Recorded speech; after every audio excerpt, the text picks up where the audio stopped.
નમસ્કાર વિદ્યાર્થી મિત્રો, હું જસાણી સર આપ સર્વેનું જસાણી એજ્યુકેશનમાં હાર્દિક સ્વાગત કરું છું.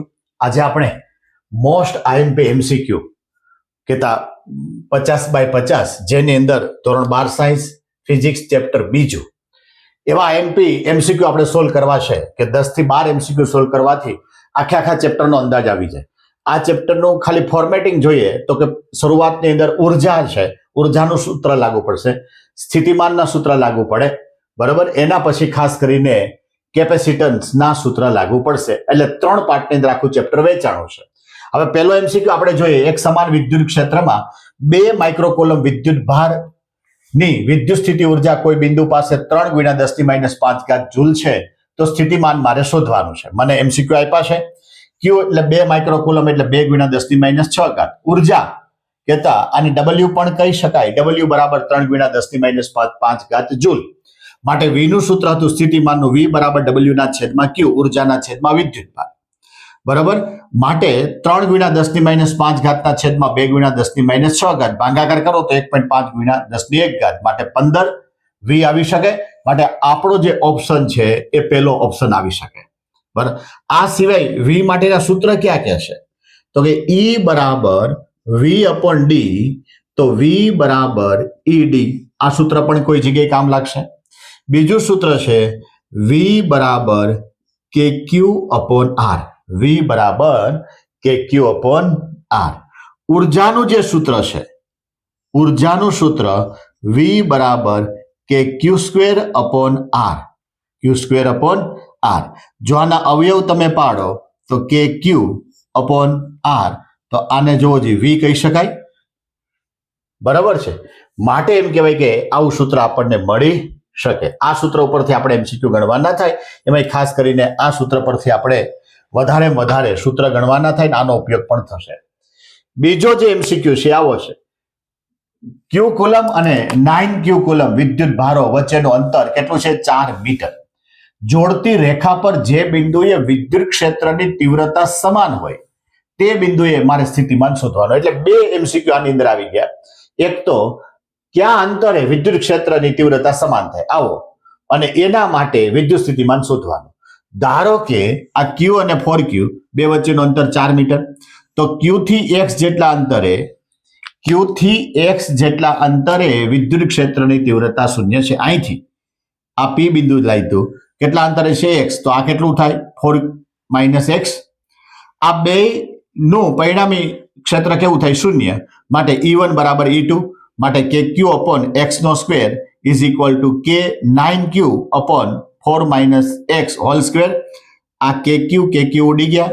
અહીંયા વધ્યા 1/(x²), અહીંયા વધ્યા 9/(4 - X²). આખા સમીકરણનું વર્ગમૂળ કાઢો. 1 નું વર્ગમૂળ 1, x² નું x, 9 નું 3 અને હોલ² નું 4 - X. આ બાજુ 1 વડે ગુણાય, આ બાજુ 3 વડે ગુણાય. માટે 4 - X = 3x. માટે 4 બરાબર 4x, માટે x બરાબર 1. એટલે જો ક્ષેત્રનું અંતર પૂછે તો આપણો એમસીક્યુ આ બની ગયો. અહીંયા તો મારે સ્થિતિમાન પૂછ્યું છે, તો કે આ Q વડે P1 આગળ મળતું સ્થિતિમાન અને 9Q વડે મળતું સ્થિતિમાન બેયનો શું કરાય? સરવાળો. કારણ કે અહીંયા દિશા લાગુ પડે નહીં, સ્થિતિમાન કેવું છે? અદિશ રાશિ. માટે V1 + V2, માટે KQ/R1 વત્તા K9Q/R2. અહીંયા R1 ની કિંમત કેટલી થશે? 1. કારણ કે અહીંયા X બરાબર કેટલો આપણને જવાબ મળ્યો? 1.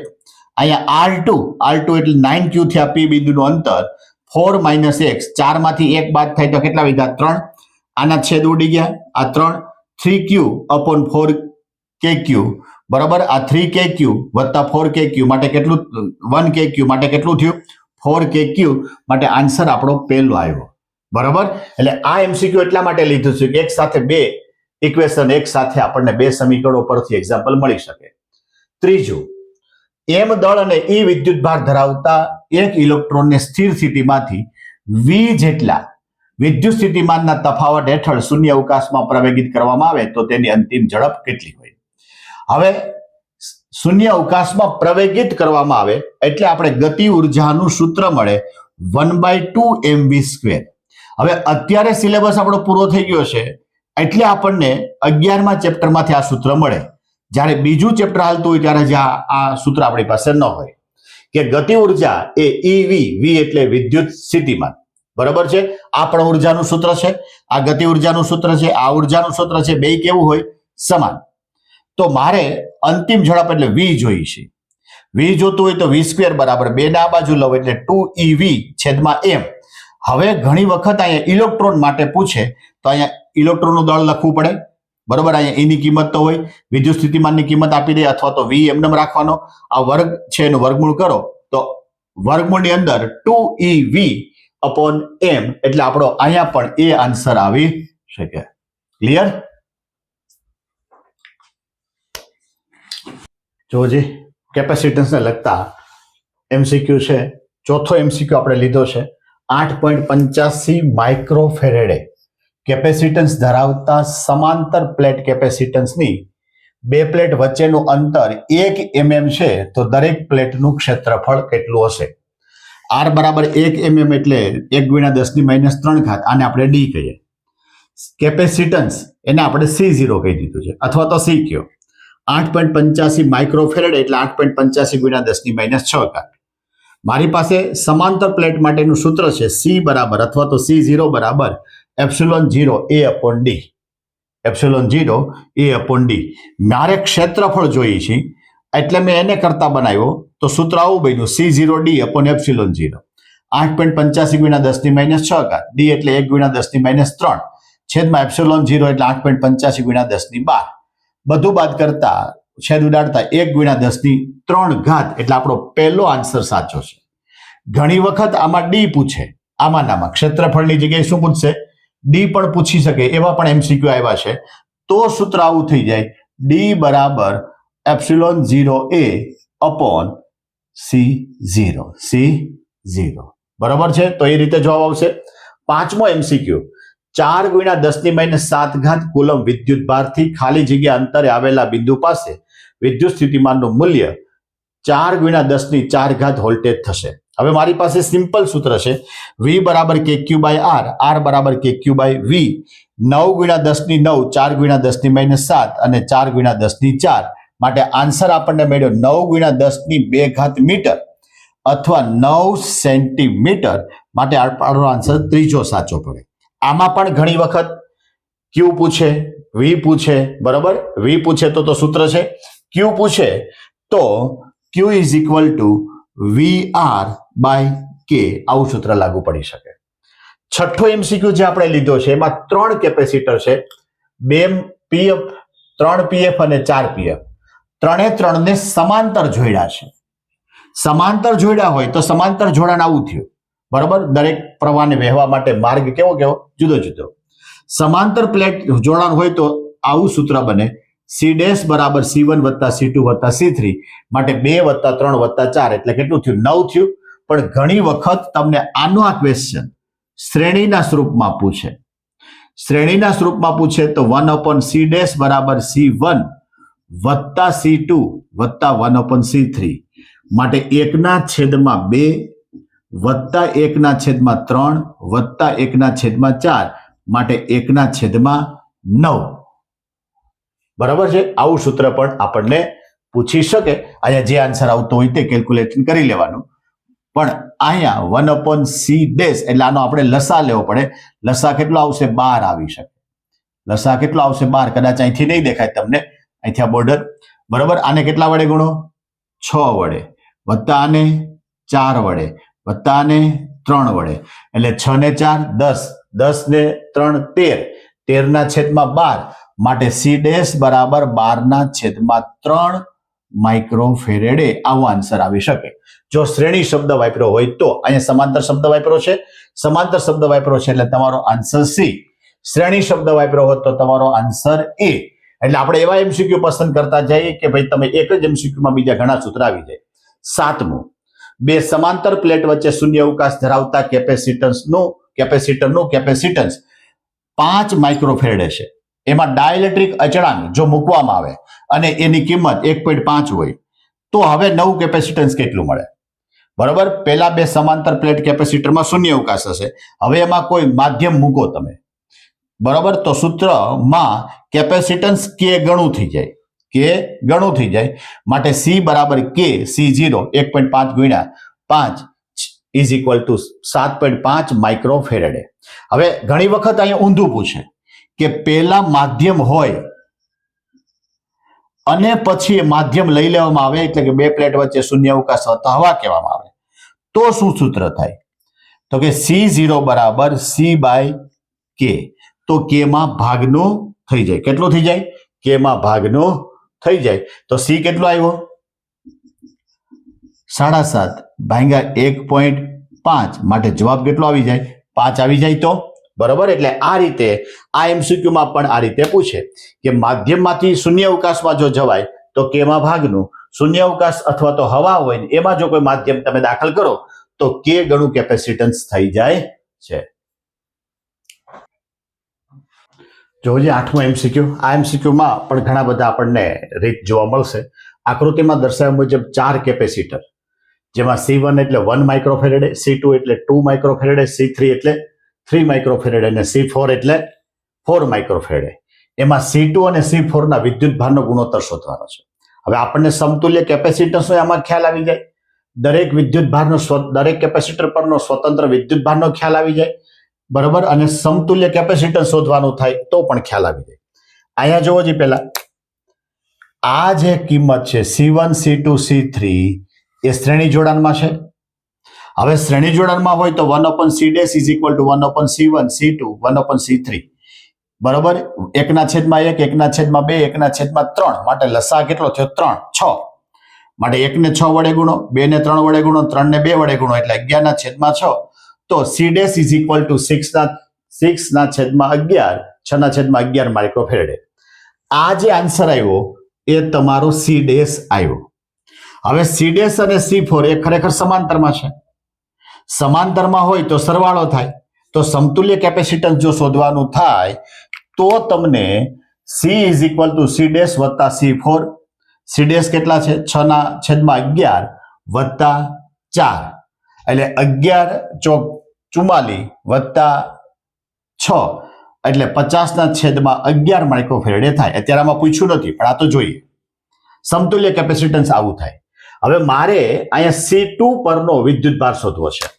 તો કે C1 C2 અને C3 એ બધાયના સ્વતંત્ર વિદ્યુત ભાર એ સમતુલ્ય વિદ્યુત ભાર જેટલો હોય. બરાબર. એટલે હું C1 નું શોધું તોય ભલે, C2 નું શોધું તોય ભલે, C3 નું શોધું તોય ભલે અને C' નો વિદ્યુત ભાર શોધું તોય ભલે. એટલે C2 પરનો વિદ્યુત ભાર Q' બરાબર CV. બરાબર. આવું સૂત્ર છે કે Q બરાબર CV. તો આ 6/11 ગુણ્યા V માટે 6V/11. આ આન્સર કોનો થયો? તો કે એક કેપેસિટરનો એ જ થાય, બીજા કેપેસિટરનો એ જ થાય, ત્રીજા કેપેસિટરનો એ જ થાય. હવે જોઈએ C4 નો વિદ્યુત ભાર. તો કે એ સ્વતંત્ર હોય. C4 એટલે Q4 બરાબર C4 ઇન્ટુ V માટે 4V. હવે એકનો જવાબ આવ્યો 6V/11 માઇક્રોફેરેડે, બીજાનો આવ્યો 4V. આ બેયનો ગુણોત્તર શોધવાનો છે.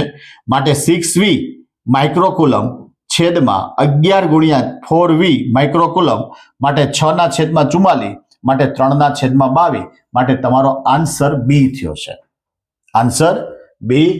છે. એટલે એક જ MCQ ની અંદર કેપેસિટરને લગતું ઘણું બધું આવી જાય છે. હંમેશા એટલું યાદ રાખવાનું કે શ્રેણી જોડાણમાં દરેક કેપેસિટર પરનો વિદ્યુત ભાર સમાન હોય. સમાંતર જોડાણમાં હંમેશા અલગ અલગ હોય છે. એટલે અહીંયા જોવો જી C' અને C4 એ સમાંતર થયું છે. હવે બીજો આવો MCQ છે. હવે આવા MCQ ઘણી બધી રીતે પૂછી શકે. આને સોલ્વ કેમ કરવા? ખાસ એનું મિકેનિઝમ યાદ રાખવું છે. આકૃતિમાં બિંદુ A અને B વચ્ચેનું સમતુલ્ય કેપેસિટન્સ શોધો. તો 4 કેપેસિટર આપ્યા C1 C2 C3 C4 ચારેયની કિંમત સરખી છે. હવે મેં પ્લેટના નંબર આપી દીધા. જુઓ C1 છે તો એમાં 2 પ્લેટ છે, 1 નંબર 2 નંબર, પછી 3 અને 4 5 અને 6 7 અને 8. તમારી પાસે જેટલા કેપેસિટર હોય એ દરેક કેપેસિટરની પ્લેટના નંબર આપણે આપી દીધા. હવે મારે આનું પહેલા સોલ્યુશન કરવું છે. આ A બિંદુ છે.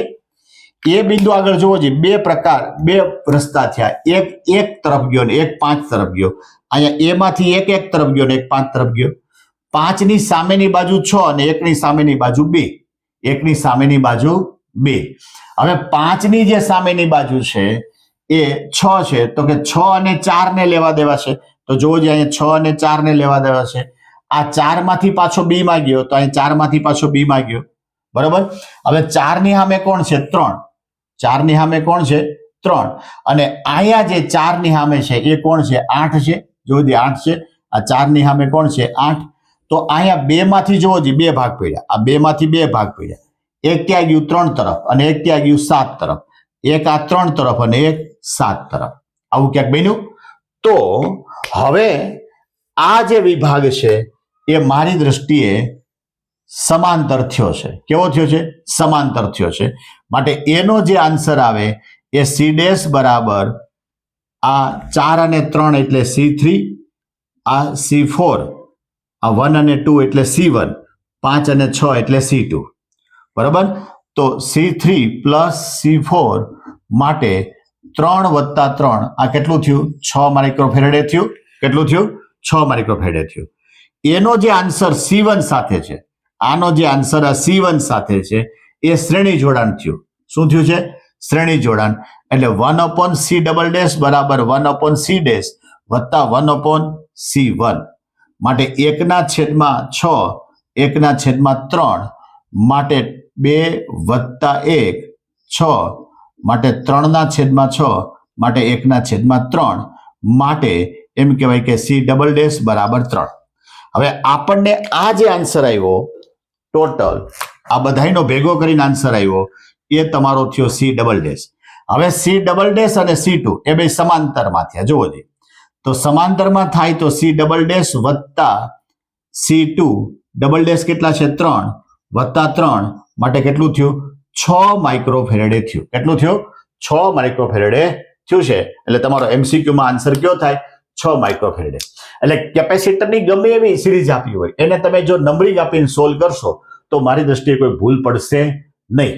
આ 9 MCQ અને આની સાથે તમારા સૂત્ર, પારિમાણિક સૂત્ર, એકમ, બરાબર છે, વેલ્યુ, આ એટલું તમે ક્લિયર કરશો તો આમાંથી પણ જે કાંઈ MCQ પૂછવાના છે બોર્ડના પેપરમાં એ મેક્સિમમ આપણે કવર કરી શકીએ. બરાબર. એટલે ઘણા બધા વિદ્યાર્થીને અત્યારે છેલ્લે રિવિઝન કરવા માટે અથવા જ્યારે ચેપ્ટરનું તમે કરતા હોય, પ્રિપેરેશન કરતા હોય ત્યારે તમને એમ કહેવાય કે આ અલગથી MCQ એવા મળે કે જે MCQ સોલ્વ કરવાથી ચેપ્ટરના તમામ MCQ નો સાર આવી જતો હોય છે. તો વધારે આ વિદ્યાર્થીઓનો લાભ લઈ શકે એ માટે અમારી જે ચેનલ છે એ ચેનલને સબસ્ક્રાઇબ કરવાનું ભૂલતા નહીં, લાઈક કરવાનું ભૂલતા નહીં અને શેર કરવાનું પણ ભૂલતા નહીં.